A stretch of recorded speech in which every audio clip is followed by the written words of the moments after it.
নিম্নমানের রঙের কারণে 1 বছর না যাইতে যাইতে রঙের অবস্থা খারাপ। অবৈধভাবে এই রংটা আপনি বাজারজাত করছেন, যেখানে কেমিস্ট নাই সেটার কোনো মান নাই। নিম্নমানের রং তৈরি করতেছেন এই কোম্পানির রঙের কারণে সাধারণ যে ক্রেতা তারা প্রতারিত হচ্ছে। বিএসটিআই থেকে আসছিলাম। আপনি তো মনে হয় জানেন যে এই যে পেইন্টটা বিএসটিআর একটা ম্যান্ডেটরি প্রোডাক্ট। এই প্রোডাক্টটা বিক্রয়, বিতরণ, উৎপাদন করতে গেলে বিএসটিআর এটা আমি জানি লাগে। কারণ বিএসটিআই থেকে যখন আপনি টেস্ট না করাবেন তার মানে কি এই প্রোডাক্টটা মানহীন এবং কোনো নিম্নমানের প্রোডাক্ট। তো আপনি বিএসটিআইয়ের আমরা এসে দেখলাম যে আপনার তো অনেক প্রোডাক্ট এবং বড় ফ্যাক্টরি, তো আপনার সেই হিসাবে কিন্তু আপনার এখানে কোনো নাই, কোনো কাগজপত্র কি আছে আপনার কাছে? দেখান আপনি বিএসটিআইয়ের কাগজপত্র। পাঠাইছি ব্যাপারটা। বিএসটিআই করার আগে যেটা ম্যান্ডেটরি করা লাগে, সিএমটা করা লাগে, ফার্স্ট অফ অল আবেদন করা লাগে। আমি সিএমটা করা হয়েছে। কবে আবেদন করছেন? আমি আবেদন করছি কালকে, গতকাল। আসলে আমি এর আগে অবগত ছিলাম না কিভাবে বিএসটিআই প্রসেসিং। আপনি প্রতিষ্ঠানের কি? আমি ম্যানেজার। তা আপনি যদি প্রতিষ্ঠানের ম্যানেজার হন, যিনি মালিক এটার, তা এটা তিনি জানে না যে মানে কি লাগবে, এটা জানে না? এত বড় একটা কোম্পানি জানে না? ওনারা এটা সম্বন্ধে বিএসটিআই কি ওটা জানে না, সম্পূর্ণ রং জানে। আমি আপনার কেমিস্ট কোড, আমরা একটু ভিতরে আপনার এইখানে একটা রঙের কারখানা, আপনার এইখানে এতগুলো কর্মচারী তারা রং তৈরি করতে আমরা দেখছি, আমরা রং তৈরি করতে দেখলাম, কিন্তু একজন কর্মচারীও বলতে পারলো না কি উপাদান দিয়ে ই করে। তার অর্থটা কি দাঁড়াইলো যে আপনি যা খুশি বানাবেন, যা খুশি বানাবেন। নির্দিষ্ট ফর্মুলা আছে। নির্দিষ্ট ফর্মুলাটা কে তৈরি করে? ধরেন আমি একটু বলি, বইতে তো নির্দিষ্ট ফর্মুলা আছে, তাহলে তার যে কেউ ডাক্তারি করতে পারতো। আপনার কেমিস্ট কই? আমার কেমিস্ট আছে। কোথায় কেমিস্ট নাই? আমার এখনো ওইভাবে তো আমি শুরু করতে পারি নাই স্যার। কেমিস্ট নাই, তাহলে আপনি ওইখানে যে আপনার টোটাল যে ইনগ্রেডিয়েন্ট গুলো, এই ফর্মুলাটা কে দিছে আপনাকে?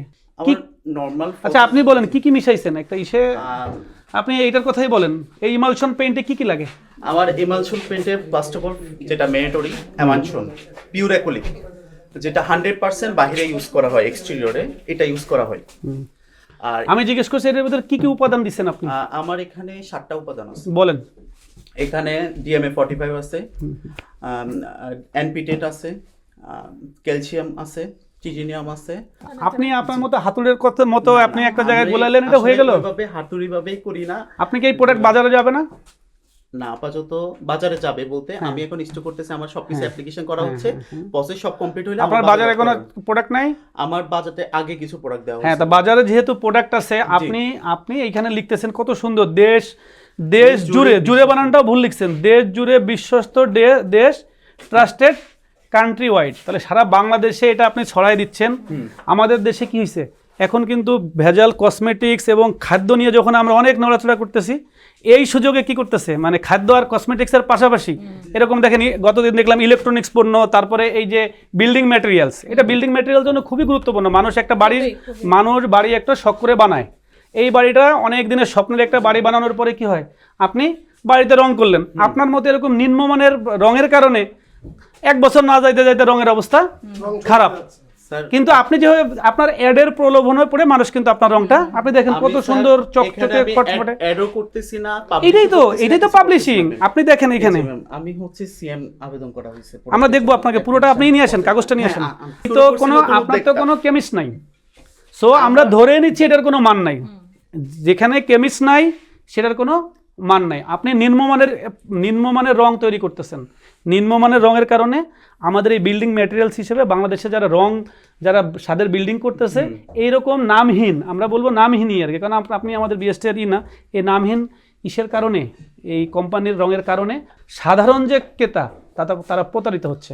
কারণ আপনি এই রংটা দিচ্ছেন, আপনি বিএসটিআই থেকে টেস্ট করেন নাই, তার মানে আপনার বলতে পারবেন না যে এই রংটার মান আছে। মান দেখার জন্য বিএসটিআই আছে। আপনি বিএসটিআই থেকে কোনো রকম টেস্ট ছাড়া, বিএসটিআই থেকে লাইসেন্স ছাড়া সম্পূর্ণ অবৈধভাবে এই রংটা আপনি বাজারজাত করছেন, উৎপাদন করছেন এবং গুদামজাত করছেন। ঠিক আছে, আমি শেষ করতে দেন। এটা করতেছেন, পাশাপাশি আপনার এই যে চাকচিক্যই আরও আমাদের আছে যে আপনার বিভিন্ন বড় কোম্পানি যারা আছে, যে বাংলাদেশের প্রতিষ্ঠিত, যেখানে যেমন এই যে বার্জারি রাখছেন, যে এদের প্যাটার্নে আপনি কিছুটা নকল করার চেষ্টা করতেছেন, আপনি যেটা নকল করার চেষ্টা করতেছেন। জাস্ট কালারটা কম্বিনেশন করি, এখানে ওদের ফর্মুলা, আমার তো কেমিস্ট্রি না, আমি ওদের ফর্মুলাটা নিব কিভাবে? মার্কেটে ওদের রং চলে, আমরা তো নতুন উদ্যোক্তা, ছোট উদ্যোক্তা, আমরা তো ওদের কালারই আমাদের মার্কেটে দিতে হবে। আমি যদি এখন লাল, আমি যদি এটা গোলাপি দিয়ে দিই, মার্কেটে তো নিবে না, নিবে স্যার। কিন্তু সাধারণ আপনি একটা কথা বলছেন যে আপনার কোনো কেমিস্ট নাই, ওরা তো বড় কোম্পানি, তাহলে বড় যাক। আমি একটু বলি, আমি তো কোনো কোম্পানির পাবলিসিটি করব না, আমরা বলতে যাচ্ছি যারা ব্র্যান্ডিং একটা কোম্পানি, তাদের কেমিস্ট আছে, তারা যদি গুণগত মান বিএসটি থেকে লাইসেন্স নিয়েছে, আপনি বললেন তাদেরটা চলবে না বিধায় তাদের ডিজাইন প্যাটার্নের মতো করে করি, কিন্তু আপনার কেমিস্ট নাই। তার মানে কি, আমি বলি সাধারণ যে কাস্টমারের কাছে কি গেল, আপনার চাকচিক্য ওদের মতো প্যাটার্নের একটা সুন্দর একটা রং চলে গেল, কিন্তু ভিতরে কিন্তু আপনি বললেন আমার কেমিস্ট বা মানহীন পণ্য, তাহলে আপনি এটার অ্যান্সার কিভাবে দিবেন? এটা তো হয় না। বিষয়টা হচ্ছে কি, আপনারা তরুণ উদ্যোক্তাকে আমরা অ্যাপ্রিশিয়েট করি, অবশ্যই তারা করবে, নতুন নতুন উদ্যোক্তা সৃষ্টি হোক, বাংলাদেশে মানুষ এইভাবে আমাদের আরো ভালো ভালো পণ্য সরবরাহ হোক, এটা আমরা চাচ্ছি। কিন্তু কথা হচ্ছে কি, আমরা ভালো পণ্যকে অ্যাপ্রিশিয়েট করবো, কখনোই বাজে পণ্যকে, যেটা মানহীন পণ্যকে কখনো আমরা অ্যাপ্রিশিয়েট করবো না, ঠিক আছে? এখন আপনার যেহেতু কেমিস্ট্রি, আপনি নিজে স্বীকার করেছেন, আপনি বলেছেন আপনি সিএম এর আবেদন করেছেন বিএসটিআই গিয়ে, তার মানে কি এখান থেকে কোনো ধরনের কোনো অবজারভেশনে কেউ আসে নাই, কেউ আপনার তদারকিতে আসে না, আসবে কি করে? আগে আপনি আবেদন করবেন, আপনার জিনিস, আপনার আবেদনটা গ্রান্টেড হবে, তারপর তারা আপনার প্রতিষ্ঠানে ভিজিট করবে, আপনার প্রতিষ্ঠানের মান ঠিক আছে, বিএসটিআই কাজ কি মানটা নিয়ন্ত্রণ করে, ঠিক আছে? পণ্যের মান ঠিক আছে কিনা সেটা দেখে। তো আপনার মানটা যদি নাই দেখে, আলটিমেটলি তো আপনি কখনোই বলতে পারবেন না যেটা মানহীন নাকি প্রপার মানের একটা প্রোডাক্ট, এটা কিন্তু আপনিও জানেন না, বিএসটিআইও জানেন না, ঠিক না? এই একটা বিষয়। দ্বিতীয় হচ্ছে, আপনার যেহেতু কোনো কেমিস্ট নাই, আপনি আপনার কিছু লেবারকে দিয়ে এটা এটা এটা মিশাও, এটা মিশাও, এটা মিশাও, তারা তার মতো করে মিশাচ্ছে, ওরা কিন্তু টোটালি অশিক্ষিত ছেলে পেলে, ঠিক না?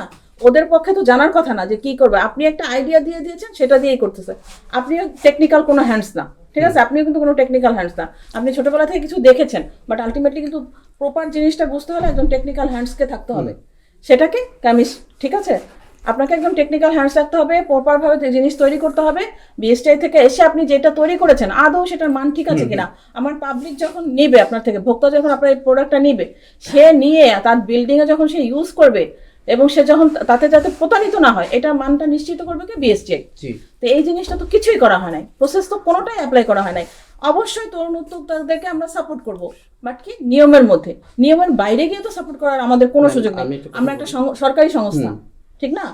আমাদের পক্ষে তো নিয়মের বাইরে গিয়ে আপনাকে সাপোর্ট দেওয়ার সুযোগ নাই। আপনি নিয়মের মধ্যে আসেন, আপনি তরুণ উদ্যোক্তা, অবশ্যই আপনাকে বা আপনার প্রতিষ্ঠানকে, আপনার যে পার্টনার আছে, বাকি সবাইকে আমরা সাপোর্ট করবো, কি নিয়মের মধ্যে, ঠিক আছে? আপনার এই আমরা এখানে এসেছি সুভাড্ডা কেরানীগঞ্জে, আপনার এই প্রতিষ্ঠানের নাম হচ্ছে গিয়ে দেশ কেমিক্যাল কোং, ঠিক আছে? আপনি এখানে প্রোডাকশন করছেন বিভিন্ন ধরনের কালার পেইন্ট, ঠিক না? এখানে আমরা কয়েকটা বিষয় পেয়েছি, ইমালশন পেইন্ট এবং হচ্ছে গিয়ে ইকোনমিক ইমালশন পেইন্ট, এই দুইটা প্রোডাক্ট আমরা পেয়েছি, যেটা বিএসটিআই ম্যান্ডেটরি। হ্যাঁ, সেই দুইটা ইসে আপনার কোনো লাইসেন্স আপনি গ্রহণ করেন নাই, বিএসটিআই থেকে লাইসেন্স গ্রহণ করেন নাই এবং টেস্ট করার নাই, এবং এতে কি হলো, আলটিমেট একটা মান সম্পর্কে আমরা জানি না। বিএসটিআই কি করে, আপনার যে ইমালশন পেইন্ট এবং ইকোনমিক ইমালশন পেইন্ট, এটা কি হতো, আগে যদি আপনি আবেদন করতেন, তারা এসে আপনার মানটা যাচাই বাছাই করতো যে আদৌ ঠিক আছে কিনা, আপনার থেকে এই প্রোডাক্টটা নিয়ে আমাদের ভোক্তা প্রতারিত হবে কিনা, বা তারা উপকারী হবে কিনা, যে আপনার প্রোডাক্ট ঠিক আছে, তাহলে ভোক্তা কিনে সে স্যাটিসফাই এবং সে কোনো ধরনের প্রতারিত হলো না, এইটা একটা বিষয়। অথবা যদি আপনার মানটা ঠিক না থাকে, তাহলে আপনাকে এখানে কোনো লাইসেন্স দেওয়া হতো না, সেক্ষেত্রে ভোক্তাকে আপনি কোনো প্রতারিত করতে পারতেন না। কিন্তু এখন কি হয়েছে, যেহেতু আমরা এসে আপনার হিউজ প্রোডাকশন দেখেছি, আপনার ওয়ার্কারদের সাথে আমরা কথা বলেছি, আপনার সাথে কথা বলেছি, কেউ কিন্তু সঠিকভাবে কি পরিমাণ রেশিওতে আপনারা মিশাচ্ছেন একটা রং তৈরি করার, এটা বলতে পারছেন না, কারণ আপনার এখানে আমরা কোনো কেমিস্ট পাইনি, ঠিক আছে? এরকম কয়েকটা পয়েন্টে আসলে আপনার এটা অপরাধ হয়েছে, কারণ আপনি আদৌ ভোক্তা পর্যায়ে সঠিক পণ্য পৌঁছাচ্ছেন কিনা এটা যাচাই বাছাই করা হয় না, বিএসটিআই কর্তৃক এটা যাচাই বাছাই করা হয় না। এই জন্য যেহেতু আপনি বিএসটিআই আইনটাকে লঙ্ঘন করেছেন, বিএসটিআই আইনের 31 ধারা মোতাবেক আপনার এই যে দুইটা প্রোডাক্টের জন্য 1 লক্ষ করে মোট 2 লক্ষ টাকা আপনাকে জরিমানা করা হলো। আপনি যেহেতু বলেছেন যে আপনি আবেদন করেছেন এবং পরবর্তী প্রসেসগুলো কমপ্লিট করে আপনি লাইসেন্সধারী হয়ে দেন আপনি এটা প্রক্রিয়া করে বাজারজাত করবেন, ঠিক আছে? এর আগে আপনি করতে পারবেন না, এটা হচ্ছে আপনার প্রতি আমাদের নির্দেশনা। ধন্যবাদ। আপনার প্রতিদিনের সঠিক এবং নির্ভরযোগ্য সংবাদ সঙ্গী নতুন প্রহরের সাথে থাকার জন্য ধন্যবাদ।